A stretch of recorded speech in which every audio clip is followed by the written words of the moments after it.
mark. I'm Kyle Chalmers. Hi, this is Anna Hopkin. Hi, I'm James Guy. I am Kira Toussaint. I'm Adam Peaty, and this is the London Roar podcast. A thrilling weekend of swimming in Budapest saw the London Roar take their place in the ISL final, with world records, national records galore, and a big step up in performance. I'm Steve from poolboy.co.uk, and on episode 6 of the London Roar podcast, Bob, Katie and I catch up with those two world record breakers, Adam Peaty and Kira Toussaint, and we head down under for a Roar From Offshore with Kyle Chalmers. So let's get our guests on board, and the three of us will be back at the end to preview the final. Okay, over in Budapest, we've got Kira Toussaint and Adam Peaty joining us on this podcast. So great to have you on board, guys. Adam, as captain of the Roar, or co-captain of the Roar this year, you must be really pleased about how the team stepped up at the weekend to push you into the final, because it could have been a banana skin, and Tokyo could have been dangerous. Yeah, I mean, again, if you make any mistakes, really, you have got the kind of potential to lose a lot of points. And we've seen that in the previous matches. If you slip up and lose your eye off the ball for a second, another team will come in and steal your points. So I think on the semi-final, what kind of made us so good and we kind of outperformed is the energy that was in the team. You could see it from Tom Dean's 400 free. And we kind of and Duncan obviously stepping up as well. I think a lot of athletes really stepped up come the semi-finals. Obviously Kira on the call as well. I think it really came down to, okay, we've done the prelims. Let's try and get as much positive emotion and positive kind of racing as we can with skills under pressure. I knew that potentially I've only got 1 or 2 competitions left this year. So, I wanted to kind of, put down some good times, and it just so happened to be a world record. And Kira, you were originally planning to leave Budapest earlier in November, but decided to stay on. And now you've got an ISL final to look forward to and a world record in your baggage, so you must be pretty happy that you stayed on. I'm so happy I stayed. It's it has been such a pleasure to be able to train with the whole Roar team, and otherwise I wasn't a world record holder right now, so very happy about that. And these finals are going to be so much fun, I think, with the team. Huge congratulations to both of you on your world records for this weekend. It was amazing to watch. Kira, was that world record on your mind, or were you just racing? Actually, it had been on my mind for previous races, but this one, it actually really wasn't on my mind, because I had the 200 backstroke in the beginning of the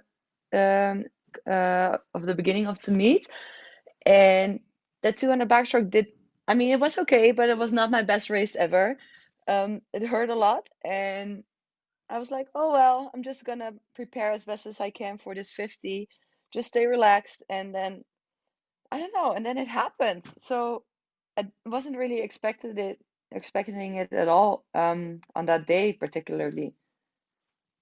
Adam, can I talk about your role as joint captain? Because obviously you got to think about your swims, what you do when you go in the pool.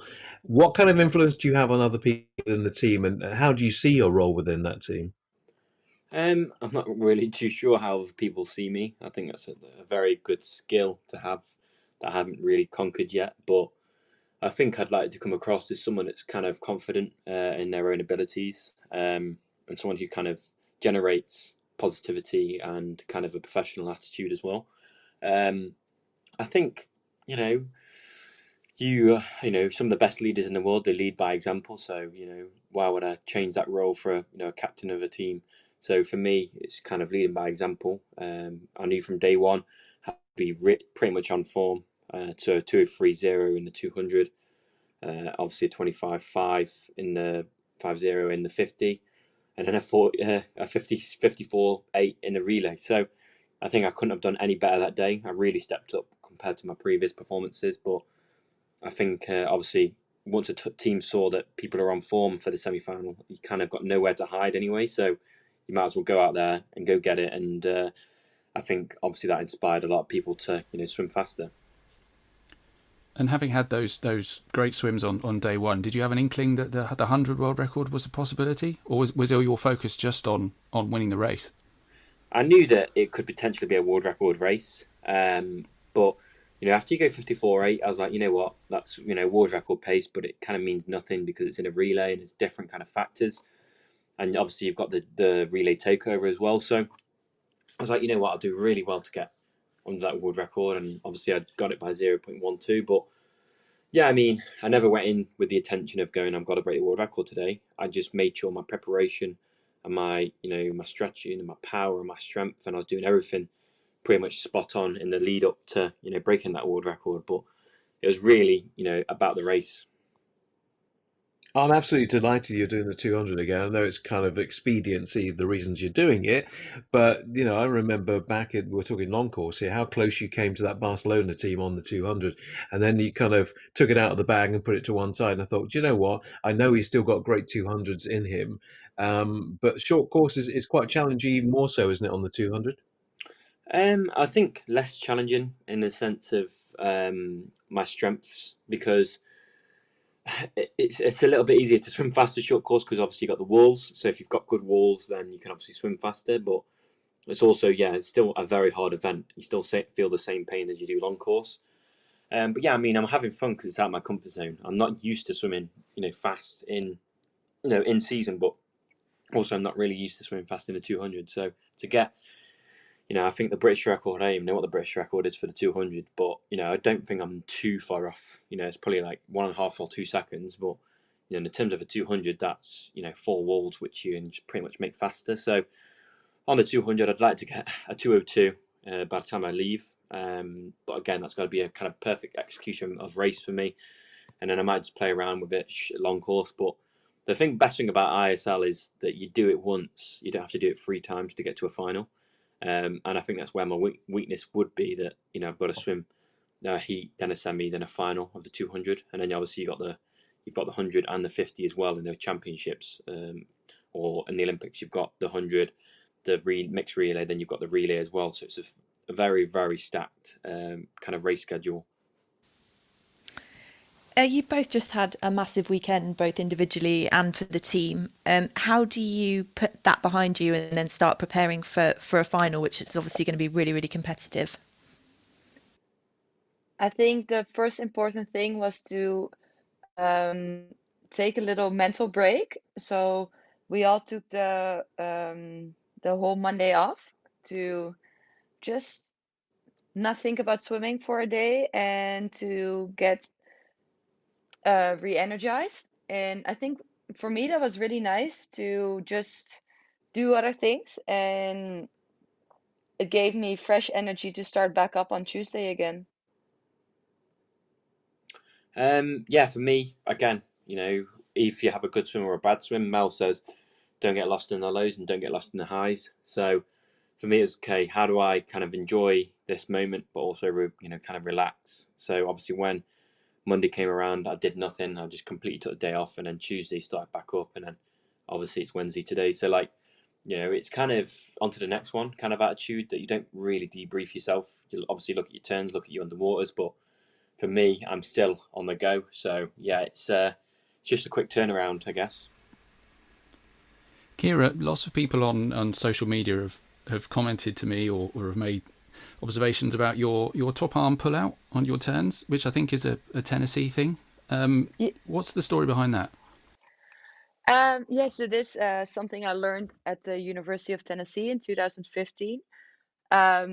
The theory about it is that if you kick on your side, that you have as much pressure of the water in front of you as behind you. So first is that if you kick on your stomach or on your back, the pressure from above you is less than from below you because there's air above you. And then you're kicking on your side, so you need to find a way to start swimming. And that's where the top arm breakout comes in. It's basically just the way to stay in streamline position as long as you can with your the arm that is on the downside, and then make a big swing with the other arm to start your first stroke. Yeah, and I've been doing it ever since. It's something that you have to practice a lot, because if it goes wrong or if you time it wrongly, then it actually slows you down a lot. But if you find that sweet spot, I think it really could make a big difference in your breakout. Yeah. Well, it certainly worked for you at the weekend. If we think about the skins coming up at the end, Kira, you've raced them once, I think, in the first match. Is it something you'd like to have another go at? Yeah, of course. I would love to do that again. It's just I don't think any team will pick the skins against London in backstroke. So we really gonna put out everything down on that medley relay, and then still wouldn't be sure if backstroke would be the best option for us to pick even. So, but I would love to do it again for sure. Kira's right about the importance of the medley relay, Adam. I mean, when you won the men's medley at the weekend, I mean, Duncan's celebration was almost as much as when you won the world title in Guangzhou last year. Like it really meant something. It really feels like you're swimming for each other in that team, as well as the importance for the match. Yeah, of course. And who doesn't like to beat energy, I guess? So, that's the kind of competitive nature that we have. And that race was super close. So obviously Dunks to come back with a win was, amazing, because, it wasn't even that far off the world record, I don't think. So the, absolutely incredible swim from the whole team to get that win. But I think most importantly, it's that decision to choose the skins and have freedom of choice of what you want to do. I knew I was on form, but I had no kind of influence on what Mel was going to pick or whatever the team was going to pick for skins. She knew that, once I start throwing down 54s and 55s on 100 breasts and 203s or 25 fives, that I can hold that kind of pace. So, yeah, I mean, at the time it was the right decision. It's going to be interesting this weekend if we win if we win the medley relay, what we're going to pick, because obviously Dressel's really good on 3 of them. There's going to be a little bit more competition this time on the breaststroke for him, with Kirill coming in now. But also, if Energy win, will they pick breaststroke to obviously keep out Dressel? I'm not sure. But yeah, I mean, it's going to be, a very interesting medley relay at first, and then whoever wins, I think it's going to be between London and Energy, in my personal kind of opinion. But yeah, I think that's the best bit where, okay, what are they going to pick and who's winning, who are they trying to keep out, etc., etc. So it's not necessarily what you're good at. It's what the scoreboard's saying, who you want to keep with less points, if that makes sense. Adam, I was interested in your interview with Mark Foster at the weekend, where you were talking about kind of changing levels, flicking and switching, going to another level, how you build into the meet. Just explain how you do that or how you've done it, because you've talked about how you ease yourself into the meet, not going flat out early on, but suddenly something within you manages to flick a switch and go to another level. I think the semi-final, I knew once we made the semi-final, that's when I start to engage in myself. I just found the prelims for me, it's just there's not really that much to win in a sense. Obviously you can do your matches and you can swim fast, but for me, I get entertained and my swimming gets faster when there's something to win. And obviously, at semi-finals, there's a place to win in the final. So for me, I knew it was going to be a war of attrition with your emotional and physical energy stores. So, some swimmers now who have been swimming really good from match 1 are absolutely battered.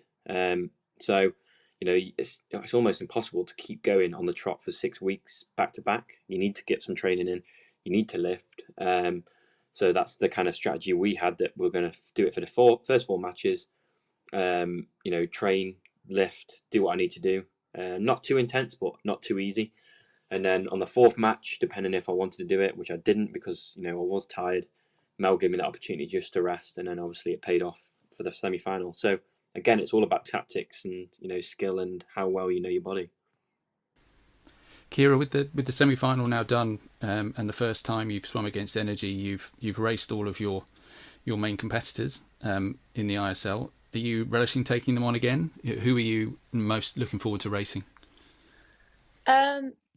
I'm actually looking forward to race all of them. It will be a very strong field in the final in the 50, 100, and the 200 backstroke, and in the medley relay, of course. Yeah, it's not that I'm more excited to race any particular person. Of course, I always want to win when I race, so I want to beat everybody, and I think everybody in the race has the same thing. So, but yeah, it's just very important for me to manage my energy very well in, for example, a 100 backstroke and in the 200 backstroke. I think you could say about my 200 backstroke as well that it's not my best event. It's something that's out of my comfort zone. And I have done a PB here so far, so I hope I can go a little bit faster than I have been so far. But that will be a very hard race to win. But still, it's very important to just score as high as I can to get as many points up for the team. Yeah, just work on the little things, get a little bit faster, learn from watching the races back, make a plan how you are going to execute the race in the best way you can, that kind of stuff. And Adam, what as a team are you hoping to achieve at the weekend? That might be a stupid question because I'm sure you want to win, but what's your mindset going in? I think as a captain, I said before the semi-final that we all finish with an empty tank, so leave everything on the field as such or in the pool. So for me, I'll be telling people that we only get stronger in the last 15 meters. There's no option to get weaker. And I just want to, get out of that. Obviously, with my, individual performances, I want to, improve on my skills and see what happens. Because for me, on the skills, it's going to help my long course kind of career as well into the Olympics. But also, as a team, we want to, give up a fight. It's going to be very hard to win, but also, it's anyone's to lose really. So, yeah, I mean, it's going to be a very hard 2 days, but I think we put up the best fight we can. Don't make it easy for anyone, and just see those points rack up. Hopefully, I don't want to put any expectation on the team that we got to go away with a win, but it would be nice to obviously come away with a win. But first, we got to focus on the process of our individual performances and our team performance. And come what may, whatever happens in the final, you'll obviously leave Budapest next week and go back to home and what have you. What'll be your main takeaways from this experience? To me, it was last season I swam for Team Iron, and I remember looking at the London Roar, and I was like, oh wow, I really want to be a part of that team because it just looks so much fun.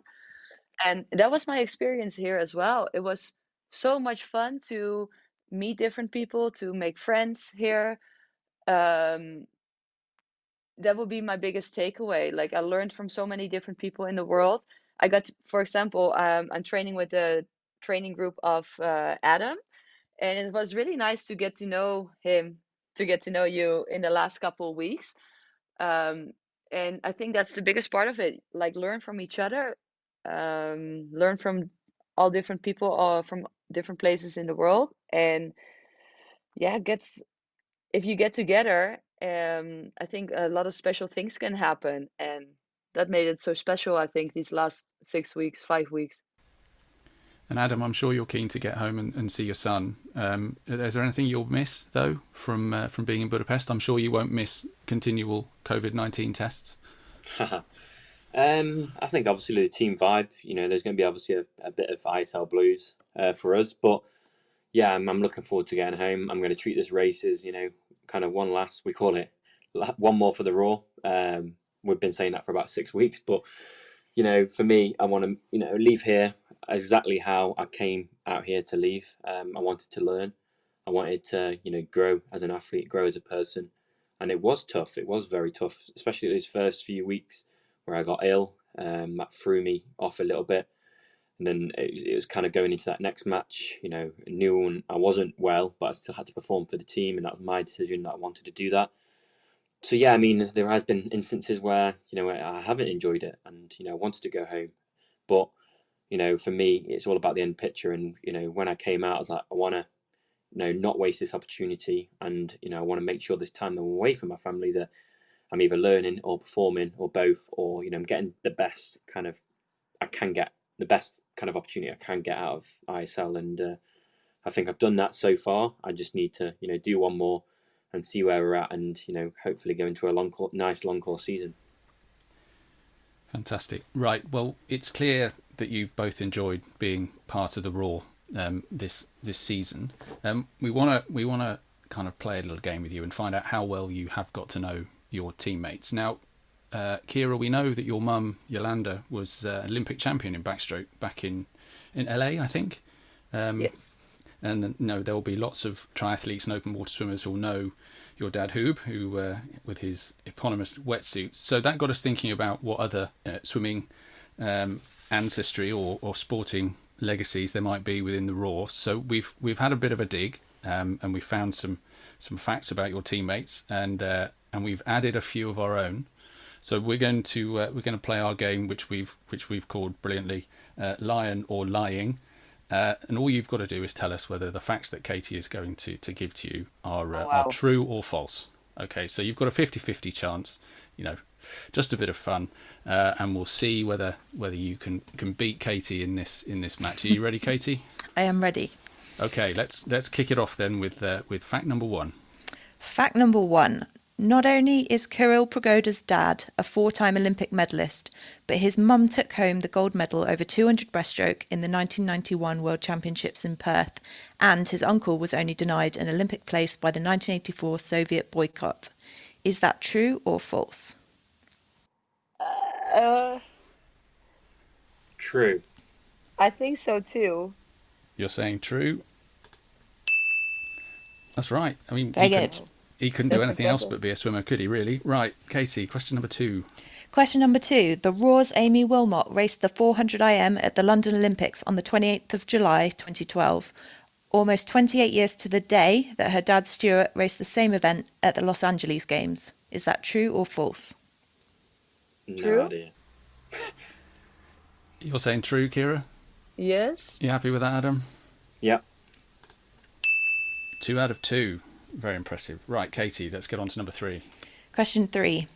While Tom Dean is the first elite swimmer in his family, he comes from a family of winter Olympians, the most famous being his uncle, ice dancer Christopher Dean, who performed the legendary Bolero routine alongside his partner Jane Torville to take home gold at the 1984 Sarajevo Olympics. I'm a bit sceptical about that, Have you never seen him on the ice? No. No? I feel like it'd be kind of a common knowledge that Dino's family blood is an ice skater, something like that. I don't know. I have no clue. My bad. I'm going to say false, but it's a 50-50.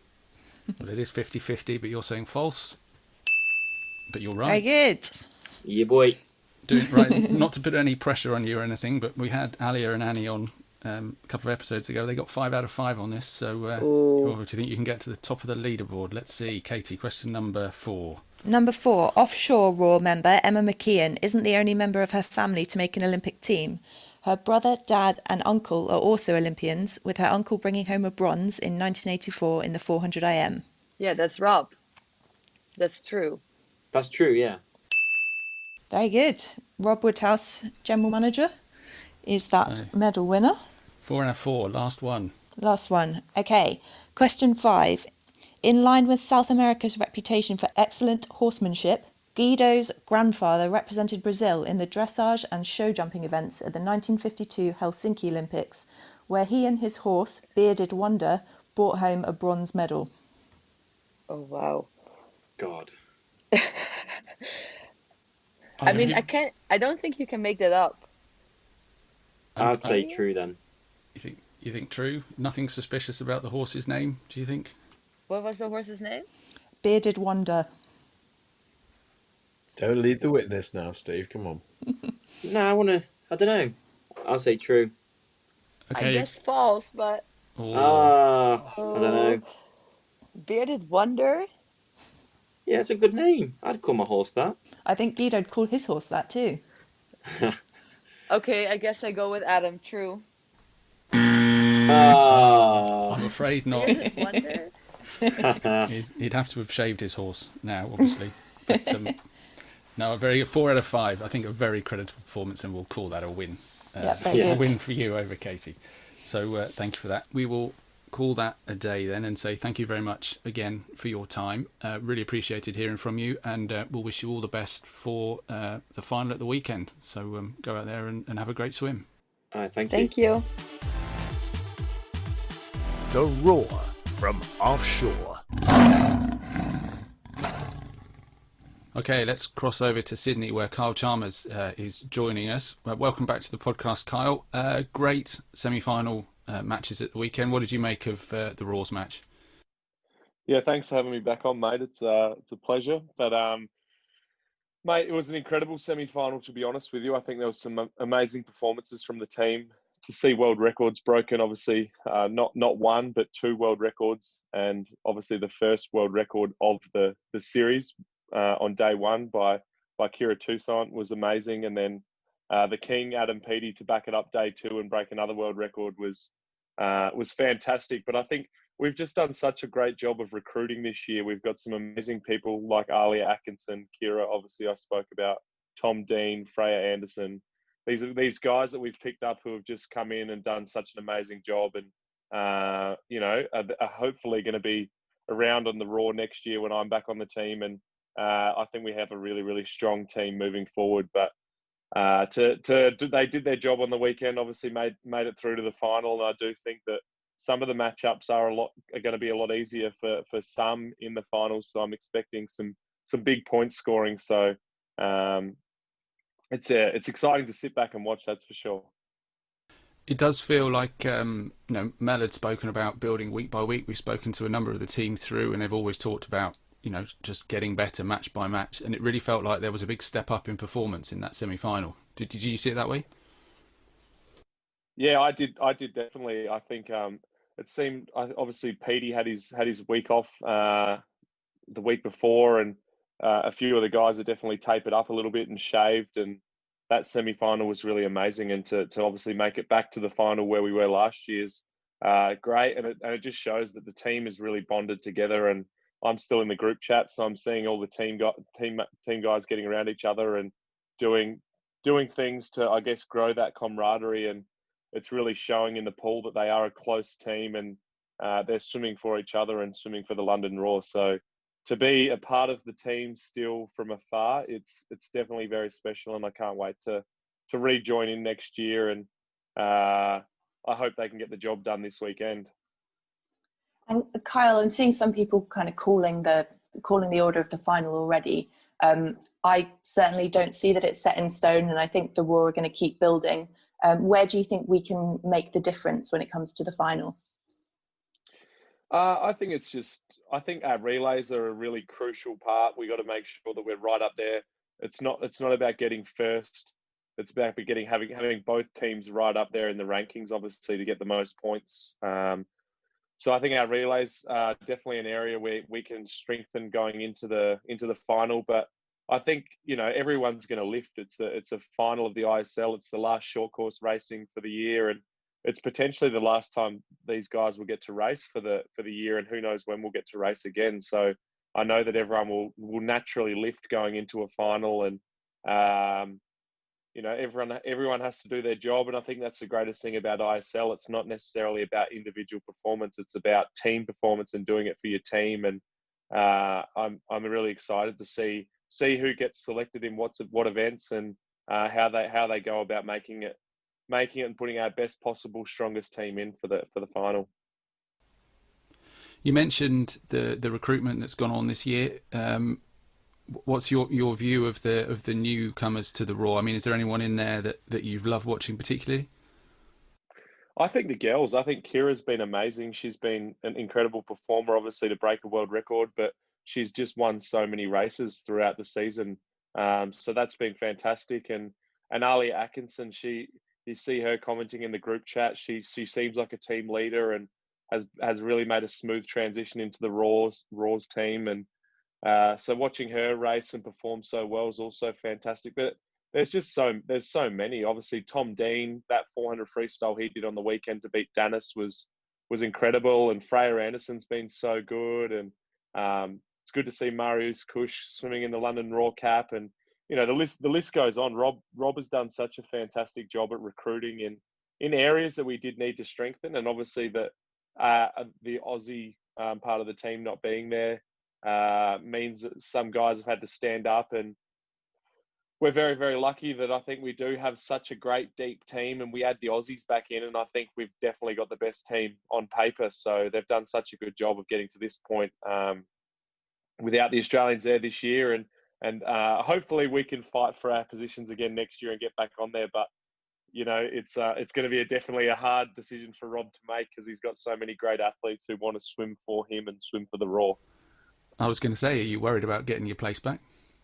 I absolutely am. Absolutely. I think to see some of these incredible performances done, I know even you have like Nakamura come in and swim in the semi-final, and he was pretty solid in the 50 and contributed in the relays. And, people want to be a part of the Roar. That's the thing. We've got such a great team culture, and we've done so well over the last couple of years that Rob's definitely going to have some selection headaches moving forward with who he goes for. And I guess there'll be definitely some hard calls to make on who gets to stay and who goes and whatnot. But I think for now we've just got to really focus on making that doing really well in the final and being successful. You mentioned that the 2 world record swims that we saw at the weekend, which were obviously fantastic efforts from Kira and Adam. Other than those, did you have a favourite swim from the team at the weekend? Well, I loved Duncan Scott's 200 freestyle. I thought that was an incredible race. That's one of the events I swim, and to see him go such a fast time. It was 1 minute 40, which is just incredible. I think for us that would be an Australian record. So it was a great swim, and then Tom Dean's 400 freestyle was amazing. There's so many. We were just littered throughout the whole meet. I think our 2 backstroke boys, obviously Guido and Dina, stepping up, and I guess they've been really good at the start, and they're finding their form again leading into the finals. So they're 2 guys that we can expect to swim really well in the final this weekend. So if we look ahead to the final, it's obviously going to be a much tougher match. You've got the same teams in the final that you raced in Vegas last year. We all hope that the Roar can do it, but where are the challenges going to come from in the other teams, do you think? Obviously, the Condors have been quite good throughout this whole series. They've got three really amazing athletes, really, Lily King, Caleb Dressel, and Olivia Smoliga. But I think it's going to be a really hard-fought battle for all 4 teams. It's exciting that everyone... It could go any way, really. Like, it really could end up with any 4 of those teams winning. But I do think on paper we have such a strong competitive team that we should be able to be successful. And I think that our camaraderie and our team culture that's been built over these last couple of years is definitely going to come into play, and hopefully that can contribute to getting us over the line. So for me, I'm definitely quite confident that we can get the job done, and I wish I could be there contributing and being part of the team, but I'll do my part from afar. If you had been there, you'd have been most likely taking on Caleb Dressel in the 100 free. He's obviously been swimming fantastically, as you say. Do you think he can break the world record in that event this weekend? I'm not 100% sure. That world record's insane. 44.9 is a very, very quick time. It just sounds incredible as well. Going under 45 just seems like such a big barrier to break. I know I swam alongside Vladimir Morozov in Singapore a few years ago, and he was 0.01 of a second off that world record, and obviously battling it out with him, but him just being so far in front, really, to be 44.9. So I think it's going to be a really tough ask for him, but I think, he's an amazing athlete and an amazing swimmer, and I do think he has the possibility to do it. It's just whether he can stay fresh this week and get it right on the day. It's all about getting those 3 turns right, that dive perfect, and feeling good throughout the race. But I definitely wouldn't put it past him. Well, we'll be watching that very closely as one of the stories of this match. We've got on this podcast as well, we're going to have Adam and Kira on to have a chat about the final as well. So is there a message that you'd like to send to them or indeed to the team? Just all the best. Get in there and do your job. And obviously Adam will lead the charge and be up the front like he does, and he'll be in full attack mode. I know, even watching his skins on that last night, and how consistent he was across those 350s was incredible. So I know he'll be leading from a front, and they've got two amazing athletes on the team that you're going to have on this podcast, and I know that we can definitely get the job done. So I just wish the team all the best, and I'll definitely be sending a few messages throughout the week to support them and offer as much guidance. And I guess, if anyone wants to chat, I'm always up for a chat with any of my teammates. So I know that they'll be able to get it done for sure. All right, Kyle, we will leave you to your evening in Sydney and say thanks very much for coming on. It's been great to hear your thoughts. No problems. Thanks for having me on, mate. Appreciate it. Hi, this is Guido, and you are listening to the London Roar podcast. Okay, so we've heard from Kieran Toussaint, Adam Peaty and Kyle Chalmers on this podcast so far, but we'll just have a quick look at what happened at the weekend and what may happen at this coming weekend in the final. World records everywhere, Bob, but it was amazing racing from Adam. Yeah, absolutely. And, it's interesting having the chat that we've had with him today about how he steps up, how he kind of flicks that invisible switch and goes to a completely different level. And we saw that on the medley relay. That was an astonishing time. You could just hear the incredulity in the commentators' voices with looking at that split. So, he is a factor that we know will certainly bring home the bacon at the weekend. No worries about him. Can he generate? Can he inspire? Yes, he does all those things for the other people on the team to just go that extra step. And of course, it is the last weekend. As he said, leave it all in the pool because there's nothing to come back for after that. So I think there's an extra 10%, possibly maybe more, to come from this team at the weekend who are starting to peak at the right time. Someone else who's coming into a rich vein of form, Katie, Duncan Scott, with two amazing British records in the 200 IM and the 200 free. Really great swimming from him. Do we think we could see a bit more of him at this final match? Maybe we'd see him in the 400 IM, do you think? Yeah, it's going to be a really, really difficult one to balance because obviously he came into an incredible form this weekend, but there's only so much one person can do, and it's almost a danger that he's so good at so many things. It's going to be a really difficult ask for Mel and Rob to try and balance exactly what he does do in the events that he sits out on. It's suddenly very clear that you can't really as a team afford to have any weaknesses, so it might be a question of him stepping up in the 400 IM, which was a weakness for us in the semi-final. Will that affect any of his other races? It's such a difficult call to make. Well, the 400 IM would be the last men's individual event, and if it's not freestyle in the skins, then maybe it's all or bust, and they could throw him in there. I mean, having Katsumi Nakamura, who came in the sprint free, seemed to balance up the relays a bit better. It allowed Duncan to sit out of the 100 free on the second day, so maybe that's an option, and we'll see what the plan is. I'd like to see him in there. I've got to be honest. I'd like to see him in the 400 IM because, and again, he's another competitor who will not say no. If they say to him, "Will you do it?" he'll say yes. So you're right about this kind of managing proportions and making sure that they don't over race him and don't get him too tired. But I think the 400 IM is an event which he will excel in, as he does most of his events these days, and I'd love to see him in there. We've talked about how this is all about racing for the team. Someone who did that brilliantly at the weekend, Bob, was Tom Dean, who pulled out a performance almost from nowhere. I mean, he went out with Dennis Rapsis, and I was watching thinking, well, this is death or glory, and he's just going to fall off a cliff at some point. But he kept it going, and Rapsis didn't like the pressure, and Tom got the win. It was fantastic, wasn't it? Very interesting. I had a bit of a kind of throwback, a flashback to last year in Guangzhou, where he blew up in the relay, and I'm thinking, are you going to do this again? Because he really was looking so strong, and I thought, have you got the back end to bring this home?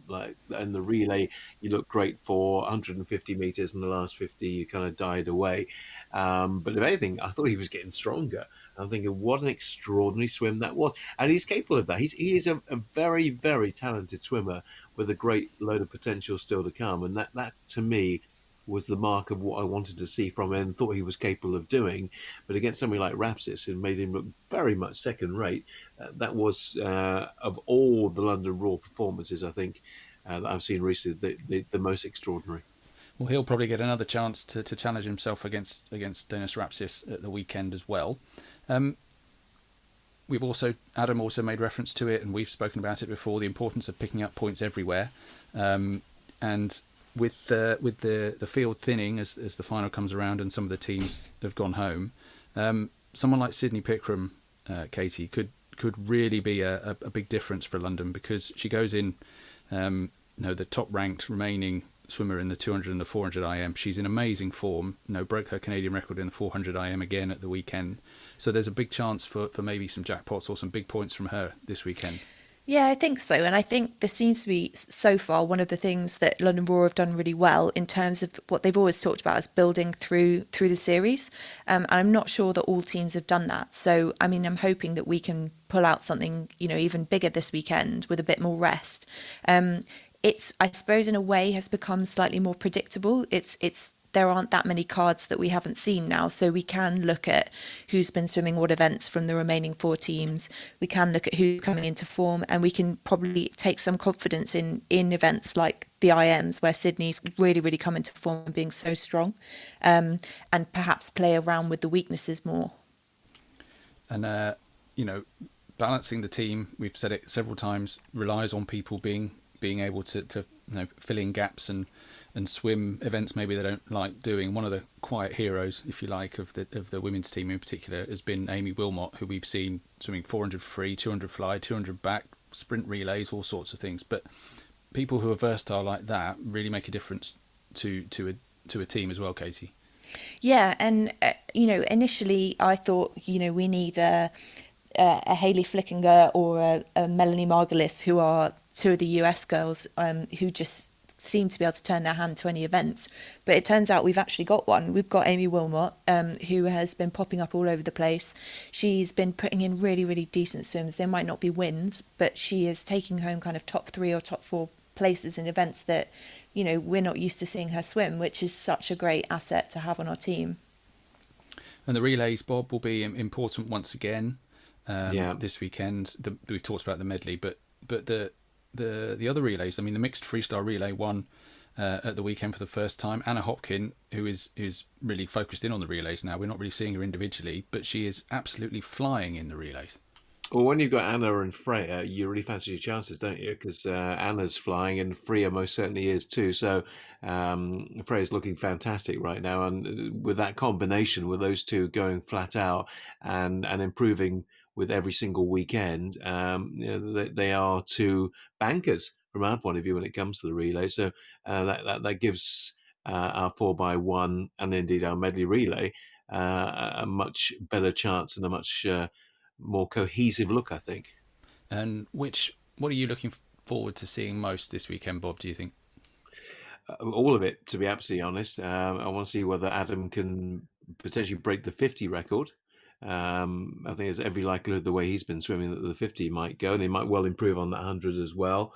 I want to see what kind of role they can find for James Guyon this weekend. I felt I don't want to see him as cheerleader on the pool deck, and maybe with another week's block of work behind him, he'll be involved a little bit more this weekend. I want to see the likes of Emily Large kind of step up as well and have a bit more perhaps influence this weekend. So everybody can go out on a high and everybody can feel they contributed. And Katie, for you, what's you interested in seeing? I'm looking forward to seeing Kira and Olivia Smiliga racing each other. I think that will be really interesting. Obviously always Adam. I think, every swim fan looks forward to seeing what Caleb Dressel's going to do, just from obviously not from a London Roar perspective. But yeah, I guess I'm looking forward to the medley relays and hoping that can give us some control over the skins. It will be such a shame when this all ends, because it's been brilliant. And we can't forget Duncan. I mean, we already mentioned Duncan in passing, but if Duncan has another fantastic weekend, another stellar weekend, which is very likely, then I think he might well be again our swimmer of the meet for the weekend.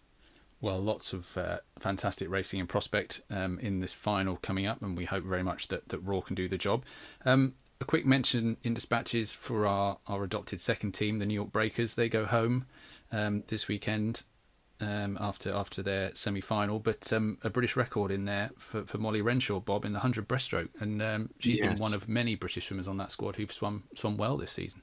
Yeah, and most of them from the Loughborough stable as well. Jo Litchfield herself have swum particularly well, and there's been a lot of really good things coming out of Loughborough via the New York Breakers, and I'm sure that Mel's got her eye on potential, maybe nabbing a couple of the more Brits for next year. Molly might be on her list. there's plenty of other possibilities. So yeah, well done to the Yacht Breakers, and well done to Toronto and Jay Elliott as well. I have to mention, but I thought Jay was quite a late signing for them, and most certainly had some very, very good swims that broke a load of Sheffield records, and hopefully be back on their team in 2021. Katie, Bob mentions recruitment for next year. I think a lot of people will have their eyes on Abby Wood based on the way she's been swimming. Yeah, she's one of those swimmers who I think surprisingly just picked up so many points, and she's kind of showed what she's capable of. Short course, quite excited to see what she does in the long course season, but I think she will be on a lot of people's lists for next year. Well, just one more match to go then in this ISL season, and we are really excited about seeing how this final plays out. There's going to be some fast swimming, I think we can be certain of that, and we're all really looking forward to watching that. We'll draw this podcast to a close. Thank you, Bob, for your inputs. Thank you, Steve. Katie, great to talk as always. Thank you very much. We'll be back next week with one final podcast to wrap up the season. In the meantime, if you want to get in contact, you can find me on Twitter @Poolboy or @PoolboyUK on Instagram and Facebook. There's a link in the description to this podcast if you want to send us a message. But if not, we'll be back with you after the final, hopefully, fingers crossed, with a great performance from the Roar to talk about. Thanks for listening. You've been listening to the London Roar podcast by Poolboy. For more episodes, visit www.poolboy.co.uk/roar.